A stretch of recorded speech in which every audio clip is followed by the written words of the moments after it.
नमस्कार. भारतात कायदे सर्वांसाठी समान आहेत असं संविधान आपल्याला सांगतं.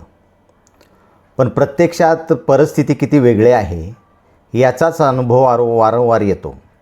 जर तुम्ही कोट्यवधी रुपयाची बँक खाती आणि सत्ताधाऱ्यांचे वरदहस्त लाभलेले धनपशू असाल तर देशातील कायदे तुमच्या पायाशी लोळण घेतात.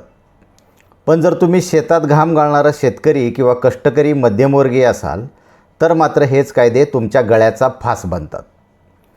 एस-एल ग्रुपचे मालक सुभाष चंद्रा यांच्या प्रकरणात नॅशनल कंपनी लॉ ट्रिब्युनलने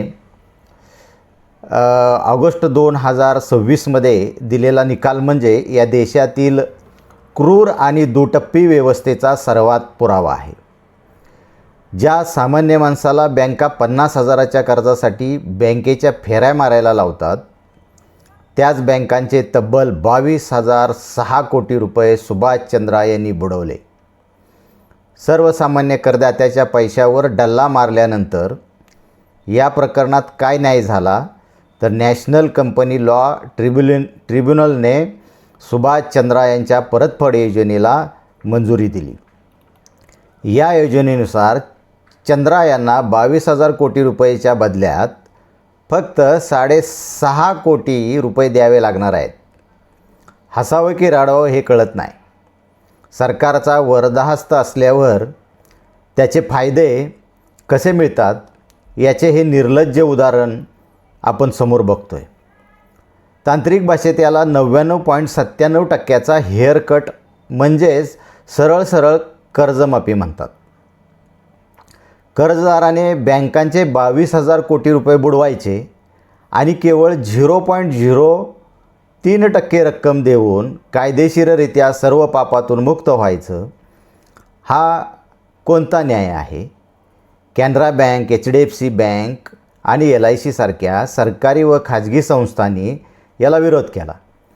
पण ऋणदात्यांच्या समितीनं बहुमतानं या लुटमारीला संमती दिली. अनिल अंबानी यांच्या रिलायन्स कम्युनिकेशनच्या बाबतही हाच नंगानाच यापूर्वी देशांनी पाहिलेला आहे. देशातील एखाद्या गरीब शेतकऱ्याला उभे करून पहा. जर एखाद्या शेतकऱ्यावर 50,000चं कर्ज असेल आणि निसर्गाच्या लहरीमुळं किंवा पिकाला भाव न मिळाल्यामुळं तो कर्ज फेडू शकला नाही तर बँक काय करते? बँक त्याला काही हरकत नाही 5-10 रुपये महिना देत राहा असे सांगते का? कधीच नाही. बँक त्यांच्या दारात वसुलीसाठी गुंड पाठवते, त्यांची बदनामी करते, सरफेसी कायद्याचा बडगा उगारून त्यांना ट्रॅक्टर, त्यांचे घर, त्यांची हक्काची जमीन जप्त केली जाते. एखाद्या मध्यमवर्गीय माणसांच्या 30 लाखाच्या गृहकर्जाचं किंवा 5 लाखाच्या वाहन कर्जाचं अवघे 3 हप्ते थकले तरी बँकांची सहानुभूती संपते. परिस्थिती सुधारू दे तोपर्यंत कमी रक्कम भरत जा असा दिलासा त्या देतात का? नाहीत देत. थकबाकीची कठोर वसुली सुरू होते. बँक त्या खात्याला NPA घोषित करते.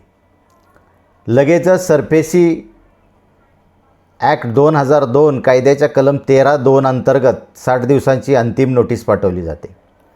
60 दिवस संपताच बँक घराचा ताबा घेते. तुमच्या घराबाहेर ही मालमत्ता बँकेच्या ताब्यात आहे असा मोठा बोर्ड लावून घरावर जप्ती आणली जाते. तुमच्या हक्काचे घर कवडीमोल भावाने लिलावात काढलं जातं. तुम्ही आत्तापर्यंत भरलेली लाखो रुपयाचे हप्ते आणि डाऊन पेमेंट एका फटक्यात शून्य होतं.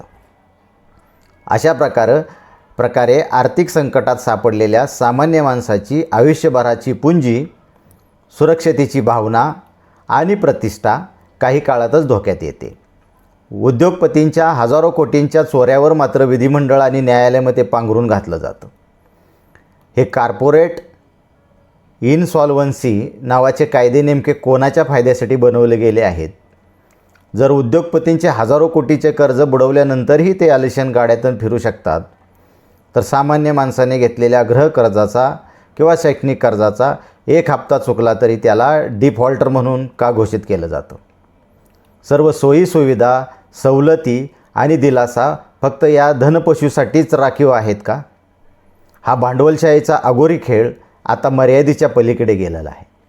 देशातील बँका बुडवून स्वतःच्या तिजोऱ्या भरणारे हे सुभाष चंद्रा मोकळे फिरत आहेत आणि सर्वसामान्य जनता मात्र महागाई आणि कराच्या ओझ्याखाली चिरडली जात आहे. धन्यवाद.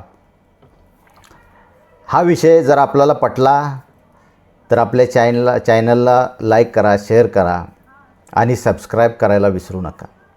धन्यवाद.